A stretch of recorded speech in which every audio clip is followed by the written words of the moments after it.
ये बात है उस ज़माने की जब दुनिया में बेईमान राजाओं का शासन चलता था। उस वक्त उन्हीं बेईमान राजाओं में से एक एशरोन के वंशज ने मुर्दों को जिंदा करने का राज जान लिया। इन्होंने बादशाहों की हड्डियों से एक नकाब बनाया और अपनी बेटियों के पवित्र खून से शैतानी आत्माओं को दावत दी। वो नकाब शैतानी आत्माओं से ताकत इकट्ठा करके उसे पहनने वाले को दुनिया का सबसे शक्तिशाली इंसान बना देता था। एशरोन ने दुनिया के सभी शहरों को अपना गुलाम बना लिया, लेकिन जिन्हें वो अपना गुलाम नहीं बना सके वे थे सिर्फ बारबेरियन। बारबेरियंस ने उस नकाब को तोड़कर एशरोन्स को हमेशा के लिए ख़त्म कर दिया और दोबारा कोई उस नकाब को जोड़ ना सके, इसलिए सभी टुकड़ों को अलग अलग जगह पर छुपा दिया गया। लेकिन भविष्यवाणी के हिसाब से कभी ना कभी ऐसा इंसान ज़रूर आएगा जो उस नकाब को जोड़ने की कोशिश करेगा। और उसी भविष्यवाणी में एक योद्धा का भी जिक्र हुआ जो किसी हॉस्पिटल में नहीं बल्कि मैदान जंग में पैदा हुआ। उसे जन्म देते हुए उसकी माँ चल बसी, लेकिन वो एक बड़े मकसद के लिए जिंदा रहा। ये है कॉनन, वही बच्चा जो मैदान जंग में पैदा हुआ था। इसके पिता बारबेरियन कबीले के सरदार है और वे यहाँ पर इन्हें ट्रेनिंग दे रहे हैं। उन्होंने सभी बच्चों को जंगल में जाने के लिए कहा और वहाँ से जो सबसे पहले वापस आएगा वही इस मुकाबले को जीत जाएगा। और उन सबको एक एक अंडा भी दिया गया जो रास्ते में फूटना नहीं चाहिए। कॉनन अभी सिर्फ 10 साल का था, फिर भी उसकी जिद पर उसके पिता ने उसे मुकाबले में हिस्सा लेने दिया। सभी लड़के 1600 मीटर की रेस मार रहे थे। यहाँ पे रेस मारने के साथ साथ एक दूसरे को मारना भी अलाउड था। तभी जंगल में कुछ घुसपैठी आ गए जो इन बच्चों का शिकार करके सुदर्शन चक्र पुरस्कार लेने के चक्कर में थे। जैसे ही बच्चों को इन घुसपैठियों के बारे में पता चला वे सब उल्टे पैर हो लिए। लेकिन कॉनन इन सबसे अलग था। वो मौत से नहीं डरता था, बस उसके पैर कांप जाते थे। तो इसे सैनिकों ने घेर लिया और सारे सैनिक मिलकर भी इस 10 साल के बच्चे का मुकाबला नहीं कर पाए। कबीले के लोग सोच रहे थे कि कॉनन तो अब तक मर चुका होगा, लेकिन कॉनन जब वापस लौटा तो वो पूरा का पूरा खून में लथपथ हो रखा था और उसके हाथ में दुश्मनों के कटे हुए सिर थे, जिन्हें देखकर उसके बाप को लगा कि ये है तो मेरी औलाद। मैं तो बेमतलब में डाउट कर रहा था। लेकिन अभी भी बारबेरियन किंग का मानना था कि उसका बेटा जंग के लिए तैयार नहीं है, क्योंकि उसमें जोश तो है पर जोश के साथ होश होना भी जरूरी है। इसलिए उसने कॉनन को तलवार बनानी सिखाई ताकि वो देख सके कि दुनिया का सबसे खतरनाक हथियार बनने से पहले उसे कितना तपना पड़ता है और कितनी चोट खानी पड़ती है। इस दर्द को सहे बिना कोई भी इंसान महान नहीं बन सकता। इसके बाद बारबेरियन ने कॉनन की ट्रेनिंग शुरू कर दी। उसे जोश के साथ अपनी समझदारी से भी काम लेना था ताकि वो अपने पिता की तरह एक महान सरदार बन सके। लेकिन कुछ ही वक्त बाद उनके कबीले पर खालार की सेना ने हमला कर दिया। इस हमले में बारबेरियन को बंदी बना लिया गया। खालार यहाँ नकाब के उस आखिरी हिस्से के लिए आया था जिसे पाने के बाद वो दुनिया का सबसे शक्तिशाली इंसान बन जाएगा। बारबेरियन ने नकाब का वो आखिरी हिस्सा देने से मना कर दिया। इसी बात पर खालार ने बारबेरियन को जख्मी कर दिया और तभी कॉनन ने भी वहां कर उन पर हमला कर दिया। कॉनन ने एक बंदे की नाक भी काट दी थी। इस पलटवार के बावजूद भी खालार के लोगों ने दोनों बाप बेटों को शांत कर दिया। खालार की एक बेटी भी थी जो बिल्कुल उसकी नरकवासी माँ पर गई थी। वो पेशे से एक जादूगरनी थी और उसके अंदर कुछ खास शक्तियाँ थी जो उसे अपनी माँ से विरासत के रूप में मिली थी। उसने अपनी शक्तियों से नकाब के आखिरी हिस्से को ढूंढ लिया और फिर खालार बारबेरियन और उसके बेटे को ऐसे बांध के चला गया कि अगर उसका बेटा चैन को खींचता रहेगा तो उसका बाप जिंदा रहेगा। जैसे ही बेटे ने चैन छोड़ी वैसे ही बाप भी दुनिया छोड़ देगा। कॉनन अपने पिता से बहुत प्यार करता था। वो उनके लिए अपनी जान देने के लिए भी तैयार था, लेकिन पिता के आदेश पर उसे वहां से जाना पड़ा। फिर कॉनन ने सिमेरिया राज्य छोड़ दिया और वो अपने पिता के कातिल की तलाश में दुनिया भर में घूमने लगा। उसने इसी सफर में लाशों के ढेर लगा दिए थे। जिंदा रहने के लिए उसने लूटपाट, चोरी चकारी और भी कई सारे गलत काम किए, लेकिन उसने कभी किसी गरीब को नहीं सताया। यहाँ भी कॉनन ने अपने कलवे साथी के साथ मिलकर एक बस्ती पे हमला कर दिया ताकि यहाँ के गुलामों को आज़ाद करवाया जा सके। गुलामों और गुलाम भी दोनों को आज़ाद करा के ये जश्न मनाने लगे। इसी जश्न के बीच में एक बंदा यहाँ आ गया जो यहाँ का नहीं लग रहा था। वो कुछ लोगों से छुपता छुपाता फिर रहा था।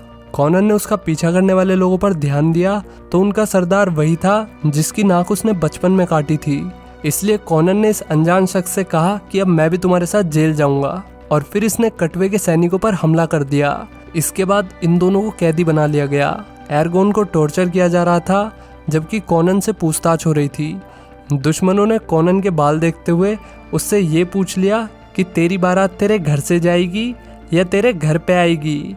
ये सुनते ही कॉनन को गुस्सा आ गया और फिर इसने सबको पेल दिया। उसने कटवे को याद दिलाया कि वो वही लड़का है जिसने उसकी नाक काटी थी। उसने कटवे से उसके मालिक खलार का पता पूछा, लेकिन खलार का पता किसी को नहीं था। फिर भी उसने ये बता दिया कि खलार बहुत जल्द मोनेस्ट्री पहुंचने वाला है ताकि वो एशरोन की आखिरी पीढ़ी की सबसे खूबसूरत लड़की को अगवा कर सके।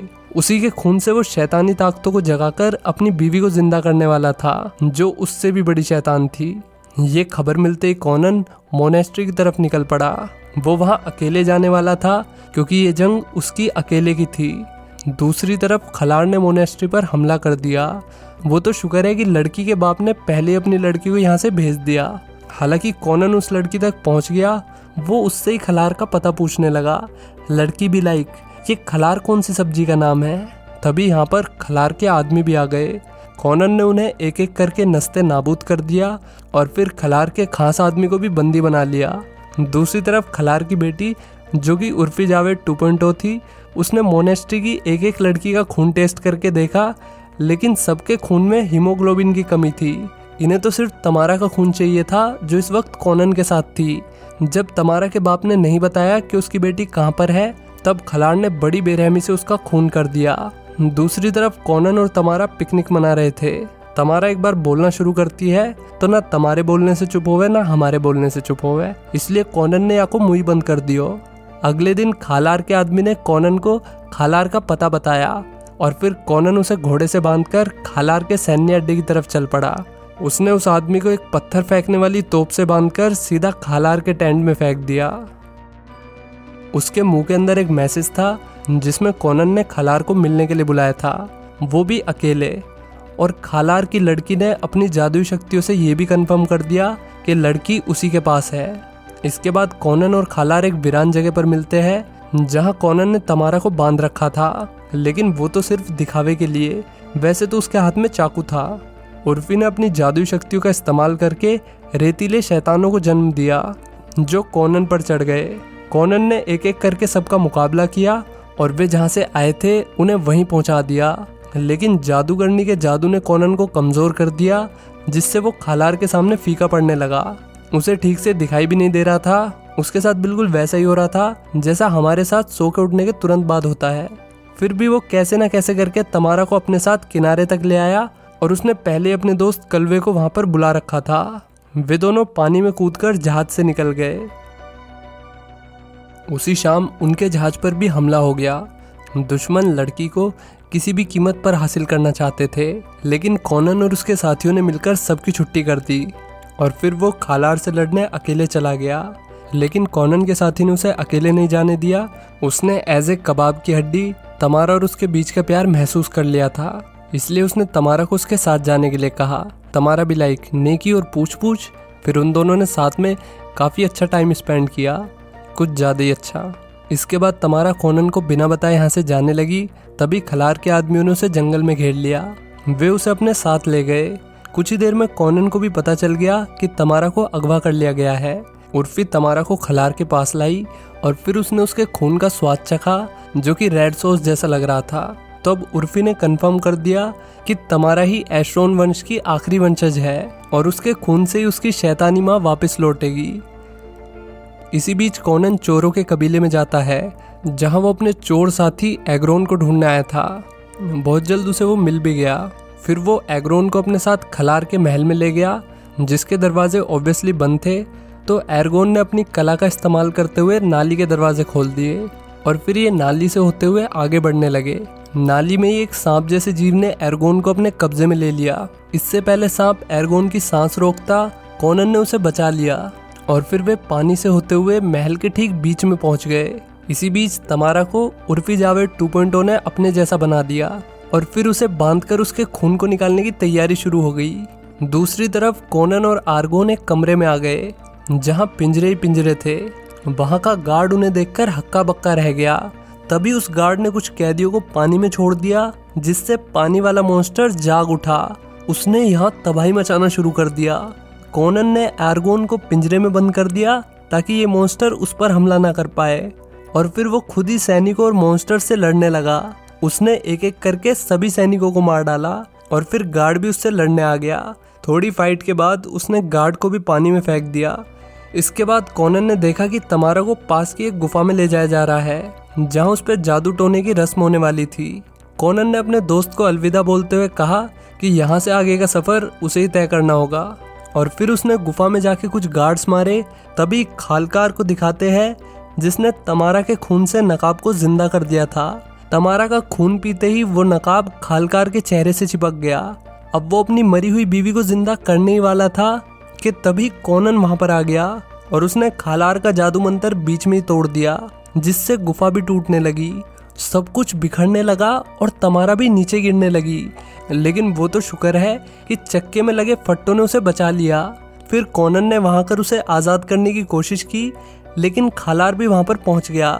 वे दोनों चक्के पे खड़े होकर लड़ रहे थे, जो किसी भी पल नीचे गिर सकता था। लड़ाई के बीच में चक्का थोड़ा सा सरक गया, जिस वजह से वे लोग घूम गए। गिरने से बचने के लिए कॉनन ने तमारा की चैन पकड़ ली। ऐसी घातक परिस्थिति में भी खालार उससे लड़ रहा था। खैर, कॉनन को मौका मिल गया और फिर उसने तमारा को आज़ाद कर दिया। जब तमारा यहाँ से भाग रही थी तो उर्फी ने उसे पकड़ लिया।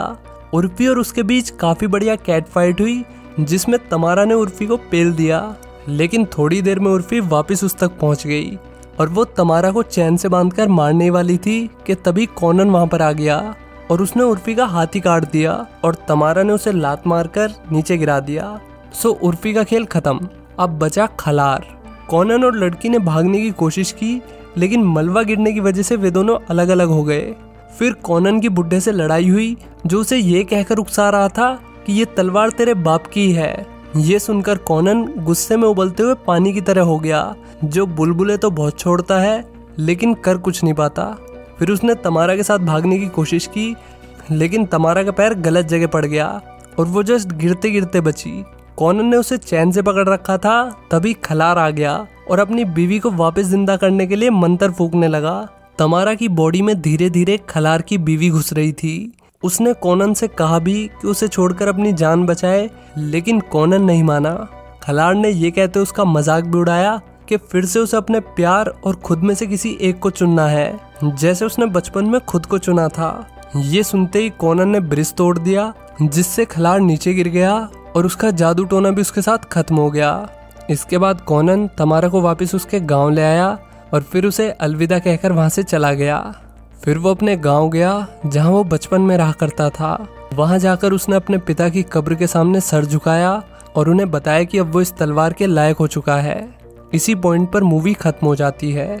तो कैसी लगी आपको ये मूवी, कमेंट करके बताइए। और 2 दिन से वीडियो नहीं आई थी क्योंकि थोड़ी तबीयत डाउन थी। अब रेगुलर आएगी हर दूसरे दिन रात के 8 बजे के आसपास। सो मिलते हैं नेक्स्ट वीडियो में। Till then take care, bye bye.